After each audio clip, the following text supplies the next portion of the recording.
Voilà, bonsoir. Notre troisième leçon de vie, je voulais intituler la fraction magique. C'est une très magnifique leçon, je vous invite à voir et revoir, ainsi que les deux leçons précédentes auxquelles on fait déjà référence. Pour ceux qui ont oublié ou qui n'ont pas été assez attentifs, je vous rappelle que la psychologie positive sur laquelle je base ces leçons est le fruit d'expérimentations qui se font avec de très très nombreux paramètres et permettent d'obtenir des résultats qui sont publiés dans les revues scientifiques. Et ces résultats permettent d'identifier des agissements qui rendent plus épanouis, plus performants, qui augmentent le bien-être. Ce soir, je vais me baser sur une étude de Losada qui étudiait les performances et l'épanouissement dans des équipes de managers. Les conclusions de cette étude fort importante est une fraction. Je vous ai appelé la fraction magique. Et cette fraction, met en évidence l'importance et l'influence sur les comportements et le bien-être des paroles, et, puisque c'est ce que l'on exprime, mais également des pensées intérieures positives en relation avec les paroles ou les pensées intérieures négatives. Et on s'est aperçu dans ces groupes de managers que le meilleur équilibre était obtenu lorsqu'il y avait 3 paroles positives pour une parole négative. Cette très simple relation est très importante à prendre en compte et pour notre épanouissement et notre avenir. Il faut savoir qu'en couple, on augmente encore le nombre de paroles positives nécessaires. On passe à 5. Donc, dans une relation amicale, une relation d'interaction avec une autre personne. Mais on va se concentrer sur nous-mêmes, sur les difficultés qu'on rencontre et la décision qu'on a prise d'aller mieux, d'avancer vers le bien-être. Donc, pour agir positivement, il est important d'augmenter le nombre de paroles, de pensées, de paroles intérieures ou de pensées et des émotions positives que l'on ressent pour augmenter son épanouissement. Et ça, c'est assez difficile et ce n'est pas habituel, comme dans beaucoup d'exercices de psychologie positive, parce que ça oblige à porter l'attention sur le positif, ce qui est beaucoup moins aisé que de voir le négatif. Et comme dans la plupart de nos exercices, cela inverse nos habitudes. En gros, il s'agit d'être plutôt dans le mode félicitation que dans le mode de critique. Or, nous savons tous très bien qu'il est beaucoup plus simple de critiquer d'une manière très abondante et très facile. Une critique en entraîne une autre et on finit par avoir cette vision extrêmement déformée qui alimente sans cesse la rumination et l'état dépressif. Donc, il y a une prise de décision importante dès aujourd'hui. Je prends la décision, premièrement, de renoncer aux paroles critiques envers moi. Ces fameuses paroles critiques qui sont je ne suis pas capable, je suis trop bête, je suis moche, j'y arriverai jamais, mes parents m'ont toujours dit, etc., etc. Et le deuxième volet, c'est de focaliser, je prends la décision de focaliser mon attention sur le positif, sur ce dont je suis capable, ce que je sais faire, je suis aimable, je suis ponctuel, je suis capable de faire ceci ou cela, je le fais plutôt bien et on apprécie ses qualités. Et on doit arriver à prendre la discipline, c'est une décision, c'est une forme de discipline, comme dans les leçons antérieures.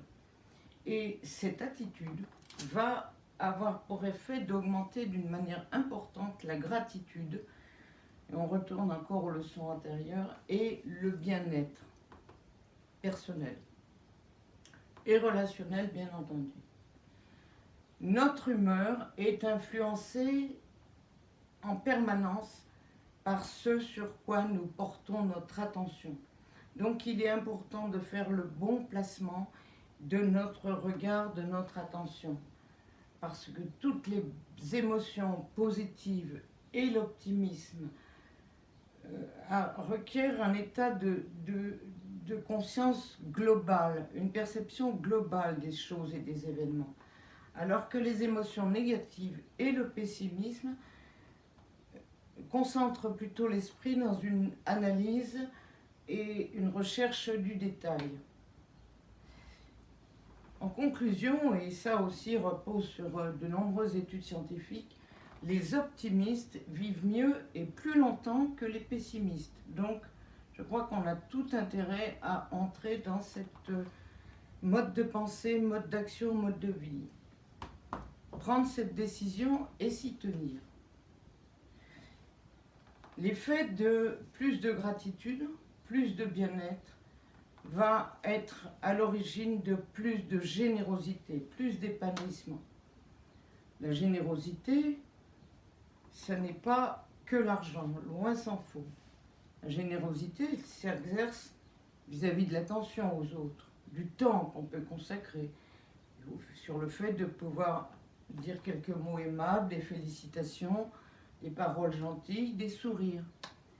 Et l'approfondissement, la multiplication de tous ces petits actes répétés augmente profondément les émotions positives à l'intérieur de nous et corrige les images de soi qui sont toxiques ou délétères. Donc c'est une forme de bien que l'on se fait à soi-même, en faisant aux autres et à soi-même. Parce qu'on a progressivement une plus grande conscience de ce que l'on a, de ce dont on jouit, et on apporte aux autres dont on a l'impression ou le sentiment que ces attitudes, ces situations leur font défaut. Enfin, la générosité est très importante parce que par un effet de retour, elle donne une meilleure image de l'humanité. Elle augmente le niveau réel de vie dans la relation, dans les relations, quelles qu'elles soient, même non intimes. Et enfin, la générosité est contagieuse. Et donc, je pense que c'est une maladie qu'il faut cultiver sans modération.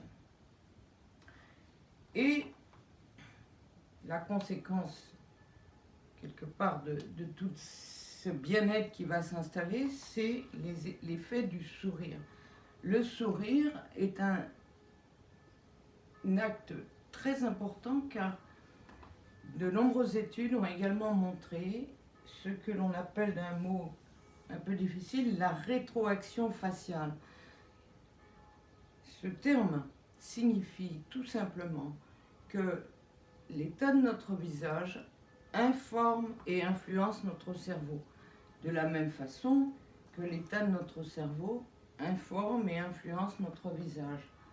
Donc, la simple décision de sourire ou d'être détendu a un effet important sur les neuromédiateurs et sur les synapses, toutes ces connexions qui se trouvent à l'origine de nos comportements et de nos actions.